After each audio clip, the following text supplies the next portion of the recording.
Hi, I'm Sarrah Christensen. I'm an astrologer, an evolutionary astrologer. I also study and practice traditional as well. And today I'm going to be sharing a tribute to Tom Petty, a musician, rebel, and poet. And so here we go. I'm going to share my slides.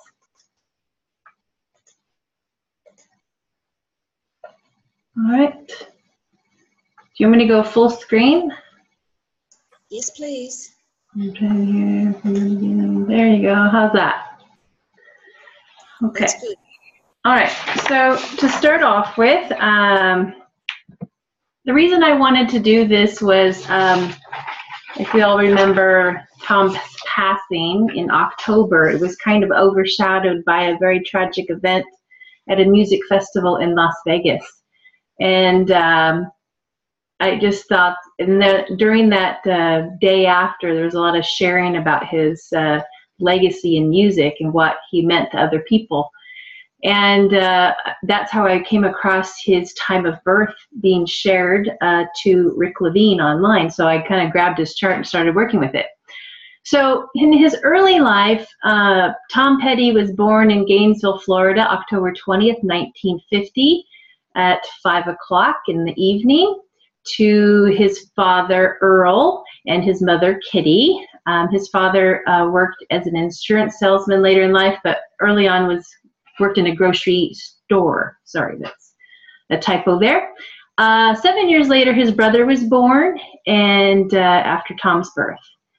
You'll see here in the next slide details of his chart, but I want to kind of give you kind of an overview real quick.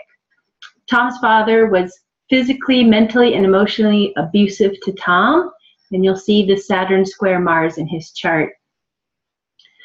He also met Elvis Presley in 1961 at the age of 10, which happened while Elvis was filming a movie in Florida, and it made quite the lasting impression on Tom. And but the kind of golden nugget moment for Tom looking at music as a actual potential for him was when he watched the Beatles on the Ed Sullivan Show, and that was, I think, February 9th of 1964, which is a very interesting chart. Just the Ed Sullivan Show chart had transiting Saturn, transiting Mars, transiting Sun at 24, 21, and 20 degrees of Aquarius, very close to Tom's natal Jupiter in Aquarius, and all trine his Libra stellium. It kind of lit up his chart, that moment of him watching the Beatles on the Ed Sullivan Show. And of course, there was 70 million Americans watching at the same time. And the moment that they came on, it was an ascendant around the 14 Virgo for the chart of 8 p.m. that day, Eastern time. That squared his Mars at 17 Sagittarius.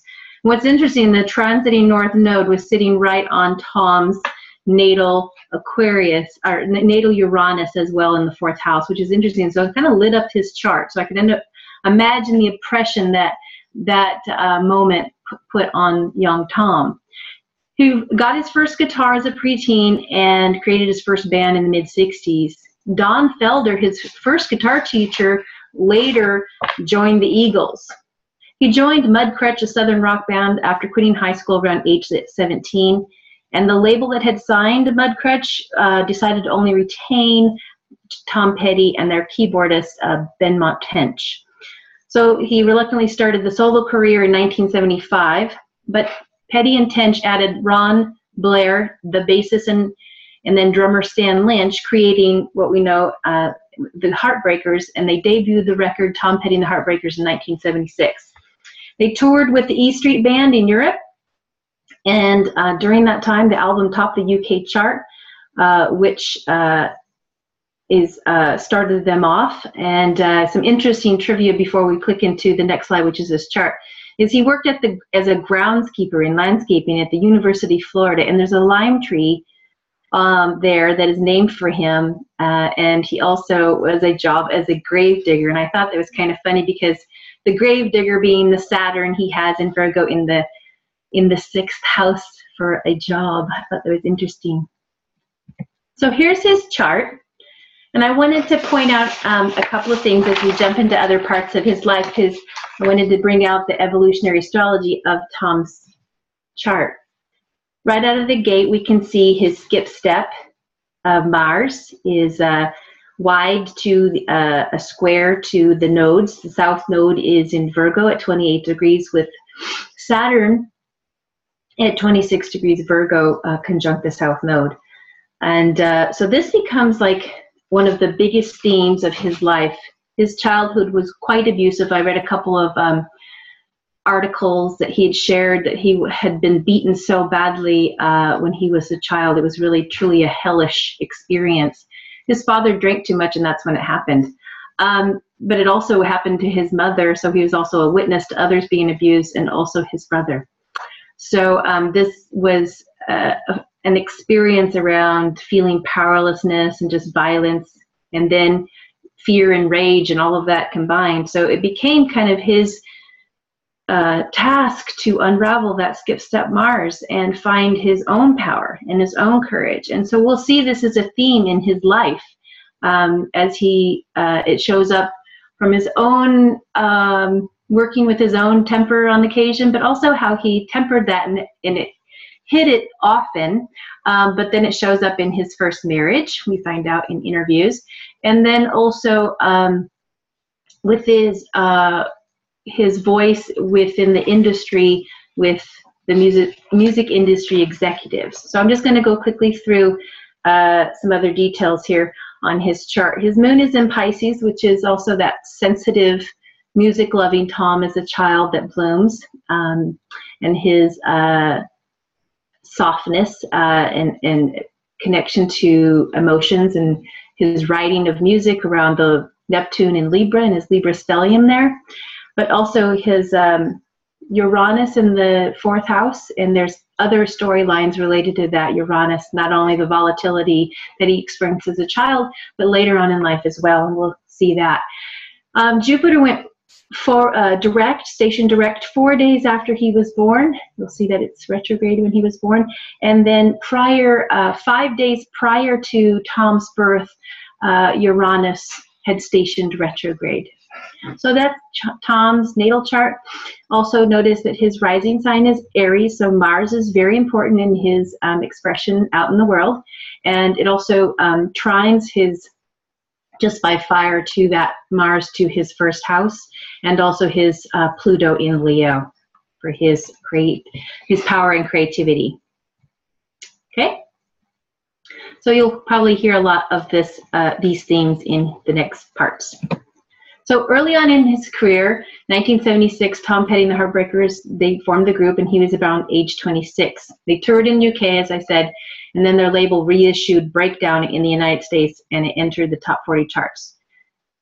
Near the same time, I Need to Know with their LP, You're Gonna Get It, released on May 2nd, 1978, and Listen to Her Heart also charted.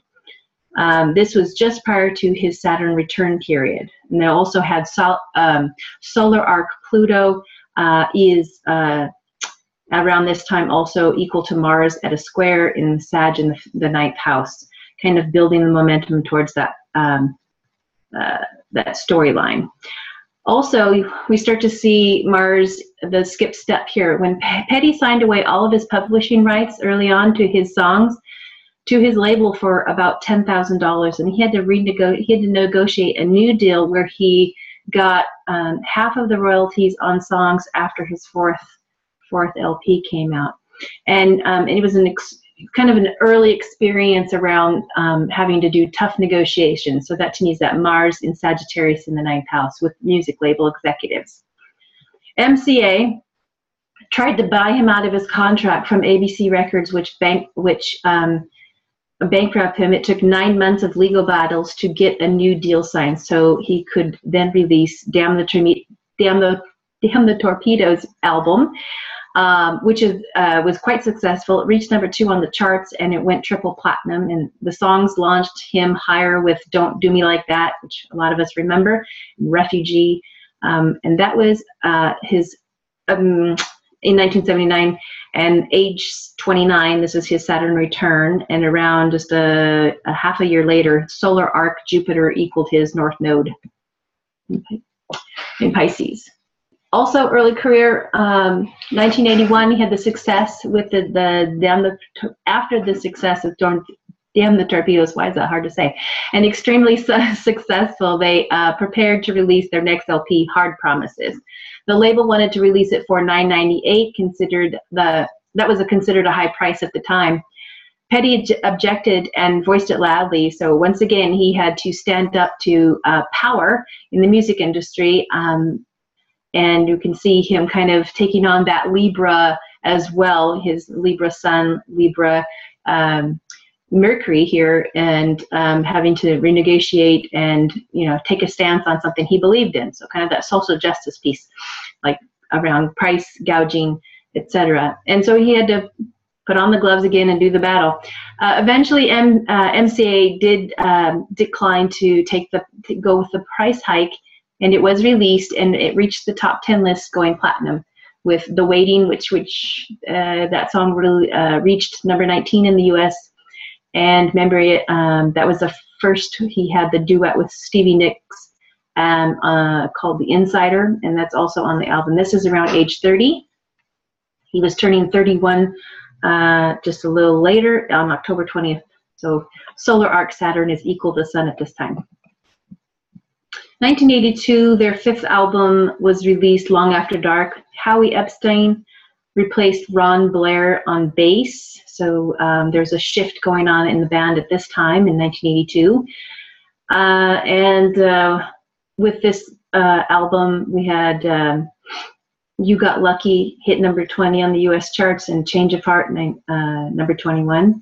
The album also had another song that was pulled in the final production, and Petty feels it would have been a better album if he was able to keep it, but it didn't make the cut. And the song is out there on YouTube if you want to go listen to it. It's called Keeping Me Alive. It's quite beautiful. And this song, I think, speaks beautifully about love, and it fits well with his Libra Sun in the 7th. Additionally, going into mid-career here, 1985, Southern Accents was released during the mixing. But during the mixing process, Tom broke his left hand, punching a wall. Uh-oh, here comes the Mars out. And this is Mars square with Saturn in Virgo. So the frustration of the perfection process, so he's taking it out, and it hurts himself. Their video for Don't Come Around Here No More, many of us remember this Alice in Wonderland type video, and Tom Petty with the big top hat, and it hit number 13 in the US charts. Stirred a lot of controversy with the feminist groups at the time, as at the end of the Alice in Wonderland theme video, they're chasing Alice and mocking her, and then cutting her and eating her as if she were a cake. So it didn't sit well with the feminist group. Even with the controversy, it was awarded an MTV Music Award. That same year, 1985, was Live Aid, which Tom Petty and the Heartbreakers participated in. And there's a picture of him at Live Aid here. It was a big year. 1986 and 1987. This is a significant time because he's coming around to his second nodal return around age 36 with the North Node Pisces, South Node in Virgo, the natal Saturn conjunct to South Node in Virgo, and his Mars square from 9th in Sag. Also, solar arc Pluto is equal Saturn Virgo in the 6th at 26 degrees. So Bob Dylan, he gets invited by Bob Dylan to tour with him in Australia, Japan, the US, and Europe. And it also, at this time, he released another studio album called Let Me Up, I've Had Enough, which is interesting title for a record around this time. It's like he wants to be released from all the pressure of Saturn and Mars intensity, and he puts it into his music. And there's a song on there called Jamming With Me, and it hit number 18 in the US. So he's now 20 years into his career. Interesting, that same year, I think it was May, look at my dates here, May, oh goodness, hold on,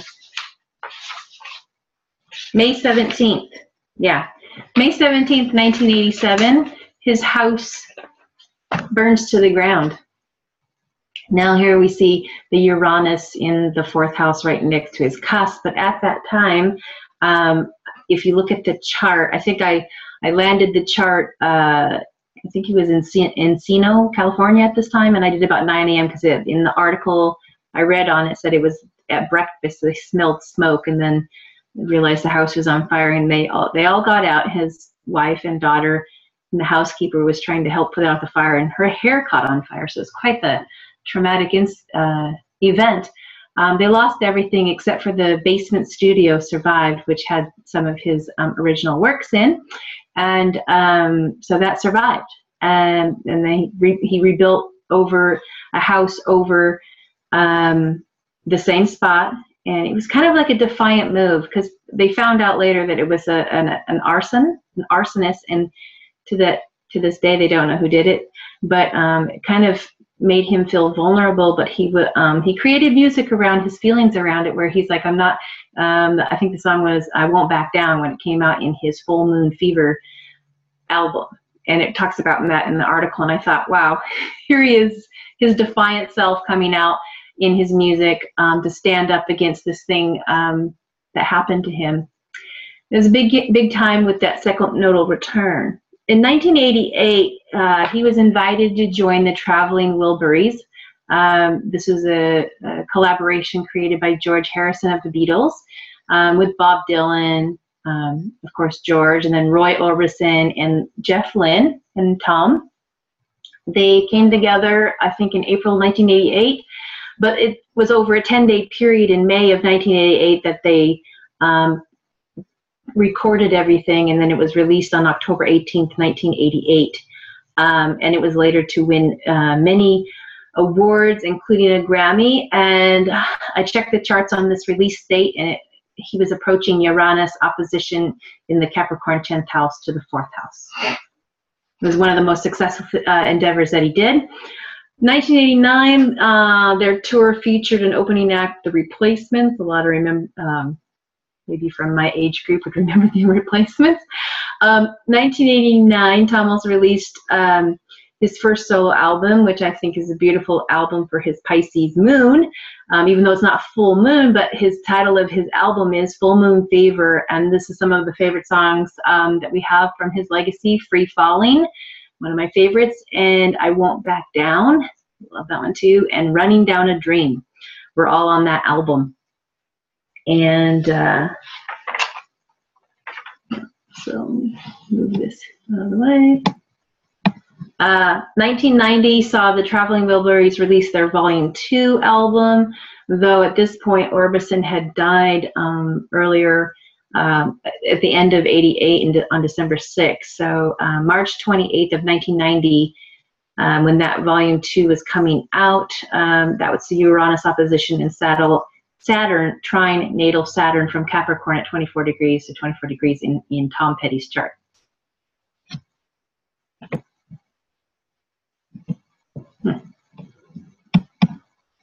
There. 1991, Into the Great Wide Open was released on July 2nd, 1991. It went 2 times platinum in the US with Learning to Fly, also another favorite.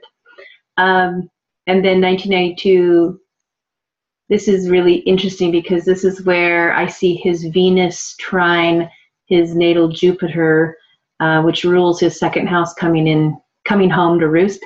He secretly signed a $20 million deal with his label for 6 albums so he could work without interruption on his solo album Wildflowers. But he agreed to at least cut 2 tracks for a greatest hits album, and from that work we got Mary Jane's Last Dance. And that greatest hits album came out in 1993. And many of us in the 90s remember that MTV video where Kim Basinger is a corpse and he's dancing with her in Mary Jane's Last Dance. Wildflowers was his 2nd solo album. It was released on November 1st of 1994, and it achieved 3 times platinum in the US. Though a few of his musicians that were in the Heartbreakers, they helped out as studio musicians on his solo album. And in 1996, now there was about 20 years into their music career together, but they had taken a break when he was doing the solo work from doing just Tom Petty and the Heartbreakers work. So they kind of got back together in that collaboration after Tom's solo project to provide music for the movie She's the One. And this included Walls Circus with Lindsey Buckingham from we all know Lindsey Buckingham from Fleetwood Mac, and Climb That Hill and Change the Locks. And around this time, Tom is age 46. And in the same year, he's divorced from wife Jane, who they'd been together for 22 years. And he was also secretly wrestling with a challenge with heroin because he was so devastated by the failings of his marriage. And then he got counseling and went through a massive detox. And interesting, in 1997, at the time that he's going through all this, Tom Petty's in a nodal opposition period. 1999, April 28th of that year, Tom Petty and the Heartbreakers landed a star on the Hollywood Walk of Fame for their contributions to the music industry. Whoops. And this is around the time that Tom's in his fourth Jupiter return. Get that out of the way. So also in 1999, the album Echo was released, and it reached number 10 in the US charts with Room at the Top and other singles included. Inducted into the Rock and Roll Music Hall of Fame in New York on December 2001, and I have a chart for that. There we go. So this is the solar return chart on the outer wheel from connected to his inner natal chart. We can see some interesting connections here at this moment in time. You can see that the nodes are almost to the south node in Sagittarius is at 29 degrees, closing in on his midheaven. And so he has this kind of stellium going through his 9th house, getting ready to go to the 10th house. So, but it's kind of connecting the whole nodal story and the Mars, like he's coming into his own after a long journey there. But we see the ascendant of the solar return is in Leo, highlighting his Pluto, and Pluto and Leo in the 5th house. So being recognized for his creativity. So this is a key year for him. But also Venus in Libra and Mercury in Libra are all approaching. They've returned to the sign to which he was born. That would happen pretty frequently with solar returns, but not always. So it is quite important as well. And what's interesting is Mars at 24 Capricorn is trining the whole south node in Virgo and Saturn in Virgo. So his enduring career is paying off now. But you also see that Uranus at 20 degrees Aquarius of the solar return is trining his Libra stellium. Interesting about this chart as well is Saturn in the solar return was at 14 degrees Gemini and opposite the Mars in his natal chart. In 2002, the next year before his next birthday, he has to fire the bassist, Howie Epstein, because of drug abuse. So it's like Tom has corrected his own drug problem. Now he has to release somebody out of the band for it. He's kind of having to take on that leadership role and make a tough decision. Sadly, he kind of likened it to having a dead tree in the backyard, and you're trying to bring it back to life, but you know that it's dying, and then all of a sudden one day it's just cut and it's gone. And that's what he said in a comment on an article about observing, how he's kind of downward spiral. And because the next year, the following year, because when he released him from the band in 2002, Howie was dead by the next year from a drug overdose, which saddened them deeply. So going on to his late career, the album The Last DJ was released in 2002. And this was a hot one for Tom Petty because it had biting lyrics about the music industry and major record companies, which again, I can see this experience of the Mars skip step kind of expressing itself out to, have something to say, taking back his power so he's not feeling powerless. He's saying something about it. And I kind of see that in this continuation with his fight with these executives. It's kind of like Mars and Sag. So he's having these legal battles, or he's, using his Mercury and Libra in his music to kind of take it on. And that, of course, it's the same year that Howie died. 2006, a few years later, the band's in their 30th year. So the band's now in at the 30th year is kind of a milestone. And they headlined at the 5th Bonnaroo Music and Arts Festival. And they toured that summer, often with Stevie Nicks coming on stage. And they were also hired to do music for the NBA playoffs. I think that was for ABC then. Tom also worked on and released his Highway Companion, his 3rd solo album, July of 26 that year in 2006. Another kind of milestone was his hometown, Gainesville, Florida. They were invited on September 21st of 2006 to receive the keys to the city. And Tom is 1 month away from age 56 at this point. 2007, they're invited to participate in a tribute for Fats Domino with their own version of I'm Walking to Going Home. That was also notable in their legacy. 2008, they reached another kind of rock star milestone when when they were featured as Super Bowl, I think it's 42 halftime show. And then a few months later in April, Tom reunited with his band Mudcrutch, and they released another Mudcrutch album late that year. So he kind of did some surprising things, going back to his very first band and recreating the moment of new music. So I kind of see the Libra stellium coming out in his relationships within his career. 2009, he had live recordings. They were released in November of 2009 and November 23rd. And this was also a year, a new studio album that they were working on was released in the spring of 2010. The last album was Hypnotic Eye, released on July 29th, 2014. And then some archive recordings from their playlist, the box set Nobody's Children and Through the Cracks digitally in 2015. Around this time, in one of the interviews, I think it was Rolling Stone or one of them, he spoke of his personal use of transcendental meditation.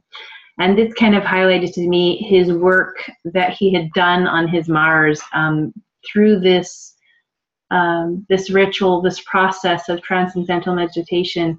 And for his Pisces moon, it was a solution for the Mars and that Mars square the nodal axis and his North Node in Pisces. It's kind of like now he was able to share that with the world. 2017, they went on their 40th anniversary tour with the Hollywood Bowl concert being their final show. And their last song they played, American Girl, one of my favorites. Because of his strong Libra stellium in his chart, I thought if there was anything that I could say about Tom Petty, it was all the partnerships he created in his life and how that enriched his life, not only from his family, but all from his music. And it also gave him the platform where he worked out his skip step with Mars. After the early, hell period of his early childhood. So we can see the dates of his marriage to Jane, his first wife, which was his high school sweetheart. They married in March 31st of 1974 and were divorced by September 9th of 1996. He had commented that there had been abuse in that marriage that he had received, and there was difficulties with with Jane, and she struggled with drug addiction as well. Their daughters, Adria and Anna Kim, are doing well in their lives. Dana York, his second wife, they were married in June 3rd of 2001, and then they had a stepson, Dylan, with that. Some of the other key partnerships he had with definitely his band, the Heartbreakers, with Mike Campbell, Benmont Tench, Ron Blair, Stan Lynch, and Howie Epstein. And one of his dearest, closest friends was George Harrison, of course, former Beatle and Traveling Wilburys collaborator. Bob Dylan, Jeff Lynne, Roy Orbison, Dave Stewart, Stevie Nicks, of course, and the duets that they've done together. And Johnny Cash, Grateful Dead. They also played some shows with Grateful Dead. And, of course, his manager, Tony. How to pronounce his last name is Dimitriades, I think. Here is the solar arc chart for Tom Petty 4 years prior to his death. I wanted to see with the solar arcs what was approaching before his death. And I thought this was pretty telling from things arcing. So in his solar arc chart, you can see that the Pluto in the arc is approaching his sun. So in 4 years, it will be at 27, and his sun is like at 26:56. So you can see it's like right on when it's occurring. So the Pluto is in a prominent position in the arc and solar arc chart, but also Venus, who is his ruler of his sun, is up there in Sagittarius at 24 degrees Sag, and that's approaching within 4 years an exact square to his south node, or his nodal axis, basically, and highlighting that. You also will see that solar arc Uranus is at 13 degrees Virgo, is approaching in 4 years, 1 degree a year on the solar arc, to be an exact square with Mars, his ruling planet of his ascendant. And also solar arc ascendant at 12 degrees Gemini will be within, I think, a degree of opposition. Within 4 years, it'll be at 16. So then it's opposite his Mars as well. So pretty powerful to see that kind of approaching for him. We could also look at Mars in an Aquarius, and also Chiron approaching, if you add 4 to the Chiron, approaching his Jupiter as well, because it was kind of a sudden thing that did happen. So there's the solar arc chart. And I just gathered some photos of some of his key partnerships with George Harrison, Bob Dylan, Stevie Nicks, the Traveling Wilburys, and can't see him, but Johnny Cash off there to the side. And then his family with his daughters and his first wife and his new wife, who's now his widow. This is Tom's death chart. You can see the moment, 8:40 p.m. in Malibu, California on October 2nd. Right out of the gate, I noticed that Mars, his ruler of his ascendant, which is our vitality, is squaring natal Mars from Virgo. But also above that is Saturn, intensifying that aspect. Venus is also in that aspect, which is ruling his sun. So she's in transit, is in a square with Saturn, which had just passed over his Chiron. The sun is in Libra at 10 degrees. He was approaching his birthday, but didn't quite make it. But it was totally opposite his ascendant. And interesting, the south node was approaching his Jupiter. But Jupiter also in Libra was just over his sun. So there's like a trine between that. And then his moon had returned to Pisces, just further along and approaching the 12th house. So this is kind of the moment of his release. And that's all I have for you on that one. You can also see transiting Chiron and Pisces coming to his north node. So lasting legacy that he leaves us is quite amazing. He created 13 albums, so he's quite the powerhouse with that Pluto and Leo. 68 singles, 9 video albums, and he sold over 80 million records. He is one of the best-selling musical artists of all time. Hollywood Walk of Fame, also inducted into the Rock and Roll Music Hall of Fame. Super Bowl halftime performer, and of course he's known as musician, a friend, a collaborator, songwriter, husband, father, grandfather, music industry icon and rebel, using his voice for social justice, landscaper, poetic dreamer, and even a gravedigger. So that is my sharing of Tom Petty. Great. Thank you, Sarah. Beautiful. Could you just go back to the attendee panel? Mm-hmm. And would you like to do a bit of Q&A or? Sure. Sure. Okay. Do you want me to stop share? We may need the chart. How about we go back to his natal chart? Okay, I'll do that. Okay. Oops. You went the other way. Or the death chart, doesn't matter. Maybe natal and death. Yeah, I'll go to the natal death. Okay, that we have that one on. There. Okay. Okay, sure. So we can take some questions or comments. Sure.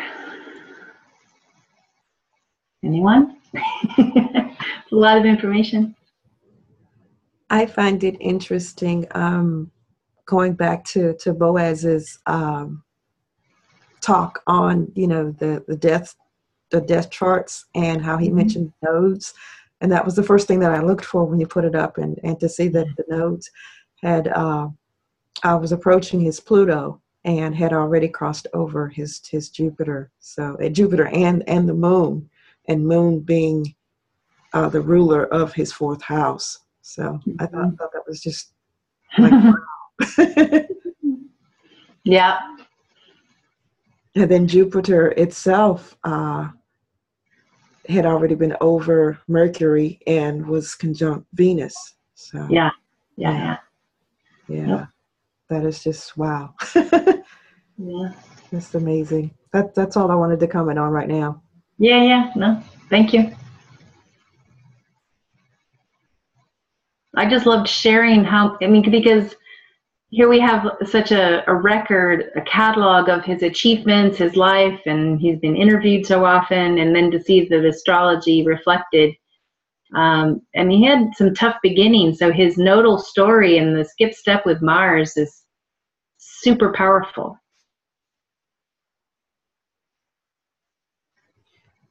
Even that Pluto in the 5th, we always kind of a lot of times want to assign, or when we see Leo in the chart, we think the person is automatically bombastic and all of that, and that may not have been the case, and that clearly shows with him, with his childhood.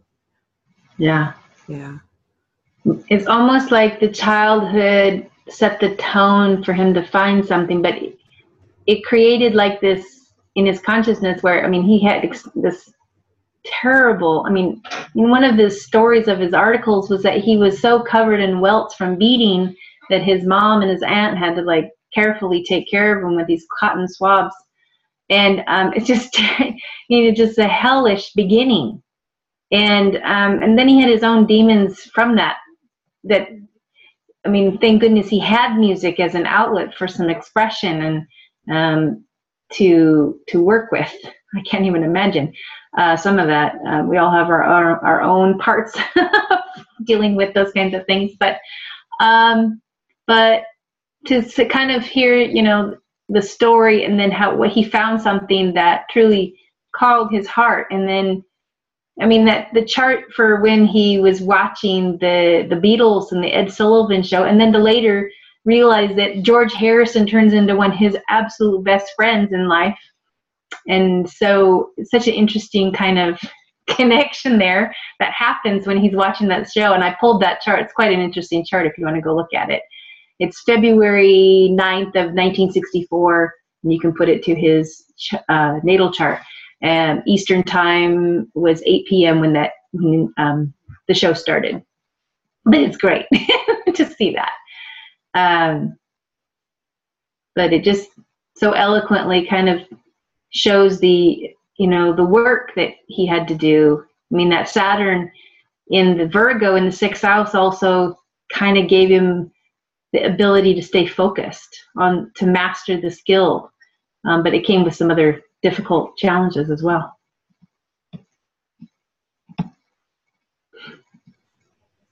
Yeah, also the trauma signature of Uranus in Cancer in the 4th. So it's kind of like a doubling. Yeah. Yeah. And that's also another interesting chart, the one with the fire in his house. It's just loaded with symbolism with Mars and Saturn and how they're positioned in the chart, and Uranus. It's amazing how it manifested. And it was somebody that he didn't know, so it was like a hidden enemy. So it was kind of interesting. Sarah, was he one of your favorite entertainers? No, not my favorite. I had other favorites, but he was like he's kind of, when his passing occurred, I noticed that his passing was like this moment of this massive tragic event happening in the U.S. with that shooting, the biggest shooting in U.S. history. It's happening at a music festival. So there's a vulnerability, and then this icon that he was hugely popular when I was in high school and in my early days of college. So I loved like certain songs of his, like Free Falling was one of my favorites, and American Girl. I related to some of these songs. But I know a lot of my friends as well. It was kind of like he was one of this constant thing in the memory and the experience of that adolescent period. So you kind of remember your own experience in the moment, and his music is a part of that, right? So it's part of the history, but he wasn't like my absolute favorite. I just loved how quirky he was. And I liked that he was consistent. And I thought when he talked, he was just so kind of gentle. So when I saw his chart with the Mars, I'm like, wow, he contained that a lot. It may have cost him in the end for his heart, but that could have also been the tragic, being exposed to hard drug and how that affected his heart. Yeah. But his moon, I mean, when I got into his chart, because at first we didn't have a birth time, and then somebody mentioned his birth time in conversation, like, oh yeah, I asked his father back when he was born, and he said around 5 p.m. So I don't think anybody had done the chart, so I just did it just to see what came up. I was curious. And when I saw his moon in Pisces, because when you have a time, you can get more accuracy on the angles and the moon, and that was really important to me. So I was like, huh, wow. And then how it kind of came from that. Yeah. So he's a great example because of the nodal story, the skip step, the moon, the Uranus in the 4th. I mean, there were so many elements to his overcoming things and taking courage and finding his own power over his career in his life. Absolutely, yeah. And maybe because his sun is opposite my ascendant, I don't know. That was my next question.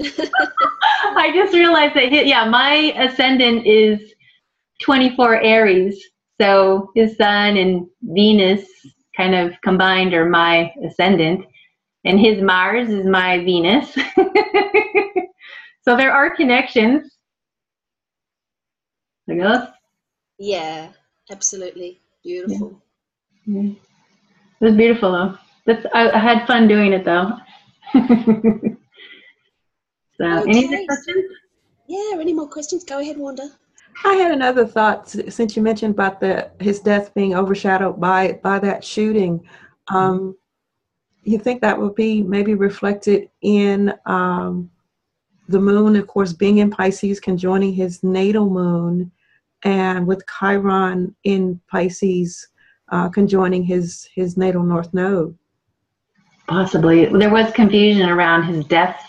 Like, had he died yet? Remember that? We didn't know for a bit, and then it was finally announced. So I think that, yeah, that's having something to do with that. Then also I'm looking at Saturn and Sag being, conjunct his natal Chiron. Chiron in Ceres. So the transiting. Yeah. So. Yeah. Wow. Yep. Mm-hmm. Yep. Mm-hmm. I don't have anything else, I think. I can just say that I saw him play in Los Angeles a couple nights before he died, and he didn't look healthy to me at all. Mm. And my friends who were with me said that he looked fine. I'm like, nope. Bad. Yeah. Oh, also there's the Uranus and Jupiter opposition. This is probably a big one, on his sun. So that's pretty huge. The Uranus transiting in the first house over opposite of his sun. When I was watching him, I had a feeling that he knew he was leaving. I really did. And I was sitting there going, oh, wow, why am I thinking this? I felt like he knew. I really felt it strongly. Well, he definitely wanted to go home. He was, wanting to get off the road. And I think it's interesting, they had one more mini tour through the U.S. that in the 17. And then just like a couple months later, like a month later, gone. Just like that. It's like, well, he's off into the great wide open. So. Okay, Sarah. Well, thank you so much, and thank you, Tom Petty. Okay, everybody, if you could click at the top of the screen there, stop sharing. Thanks, Sarah. Thanks. And Lauren in the chat says thank you. Yeah, thank you. Something about a violence theme. You know what, you guys, I have like one question. Could you show that death? Do you have the death chart? Can you show that? The death chart? Mm-hmm. I have to share again. Hold on. I just want to see something, like what it, if it shows. I'm going to put this on because I don't want anyone to see it.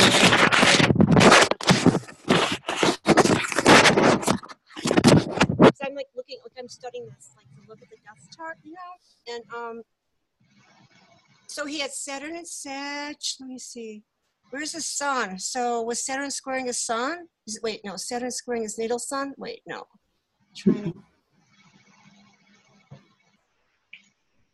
I mean, Pluto's working on it, but he's a bit away. Where are the nodes? I know it takes me a while to like look at this stuff, The natal nodes are in the 6th and the 12th. But the nodes, it could be the 12th, yeah, the nodes in Pisces, like that's his regular node, but Chiron was, coming up to it. Yeah. So that's interesting. Yep. Yeah, thank you so much. You did so much research. It's amazing. Mm-hmm. I wanted to tie in the evolutionary astrology, of course. That makes it fun to explore these themes in a big way over such a legacy of a life. Yes. Okay, once again, thank you so much, Sarah, and thanks you. for all of us. See you next time. Bye-bye. Thanks, Sarah. This was fascinating. Lovely. Thank you, Sarah. Thank you.